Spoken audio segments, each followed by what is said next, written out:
Hello Mrs రావు. America ventilator మీద ఉంది అని చెప్పి ఇప్పుడు ఆర్థికవేత్తలు తాజాగా చెప్తున్నారు.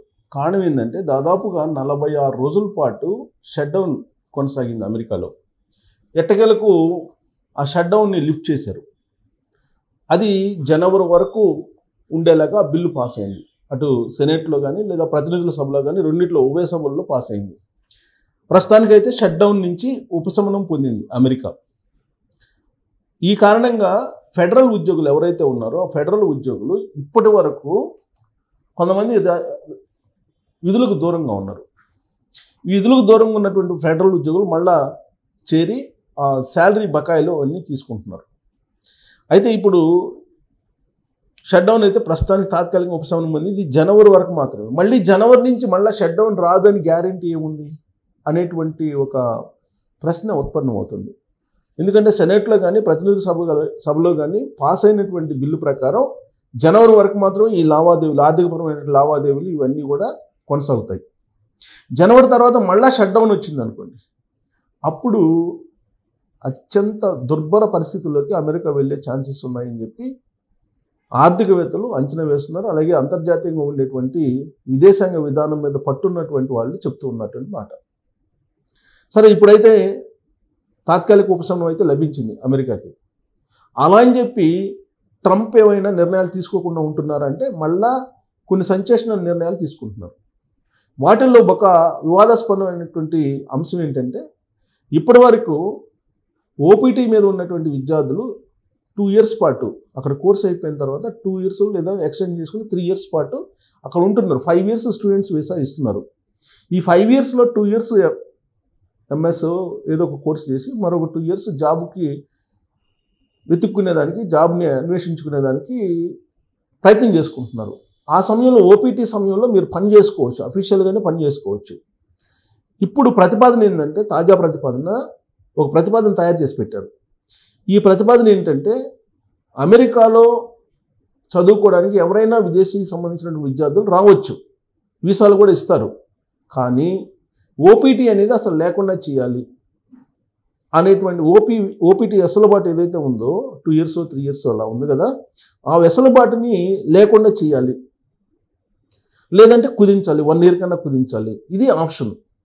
ఈ 2 ఆప్షన్స్లో ఒకటి ఏంటంటే ఫస్ట్ ప్రపోజల్ అసలు ఓపీటీ సిస్టమే లేకుండా చేయాలి. క్యాంపస్లో జాబ్ వస్తే ప్లేస్మెంట్ వస్తే ఓకే, క్యాంపస్లో ప్లేస్మెంట్ రాకపోతే మీరు చదువుకొని స్వదేశాలకు వెళ్ళిపోవాలి అనేటువంటి నిబంధన తీసుకురావడానికి ఇప్పుడు అమెరికా ప్రభుత్వం సిద్ధమవుతుంది. ట్రంప్ ఆ మేరకు ప్రపోజల్స్ని రెడీ చేసి పెట్టారని చెప్పి తెలుస్తుంది. ఒకవేళ అదే జరిగితే స్టూడెంట్స్, విదేశాలకు సంబంధించిన స్టూడెంట్స్ వెళ్ళేటువంటి అవకాశం తక్కువ అమెరికాకి. ప్రస్తుతం అమెరికాలో యూనివర్సిటీలన్నీ ఖాళీగా ఉన్నాయి, యూనివర్సిటీలు నష్టాల్లో ఉన్నాయి, యూనివర్సిటీ యాజమాన్యాలు గగ్గోలు పెడుతున్నాయి. సో అమెరికా ఆర్థిక పరమైనటువంటి సంక్షోభం అంచుల్లో ఉంది. ఈ అంచుల నుంచి అమెరికా లోపల ఎప్పుడు పడుతుందో తెలియదు.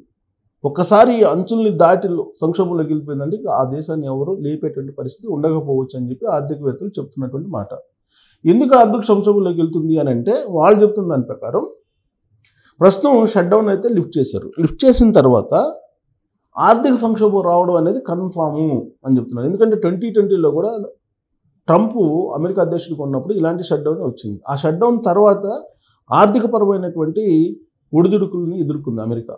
ఈసారి 46 రోజులు పైగా షట్ డౌన్ కొనసాగింది. ఈ 46 రోజులు షట్ డౌన్ తాలూకు ప్రభావం కమింగ్ డేస్లో పడే అవకాశం ఉంది అనేది ఆర్థికవేత్తలు లెక్కిస్తూ ఉన్నారు. పైగా ప్రపంచవ్యాప్తంగా ఇప్పుడు రెసిప్రోకల్ ట్యాక్స్, తర్వాత వాణిజ్యపరమైన సంబంధాలు ఇవన్నీ గందరగోళ స్థితిలోకి వెళ్ళిపోయినాయి.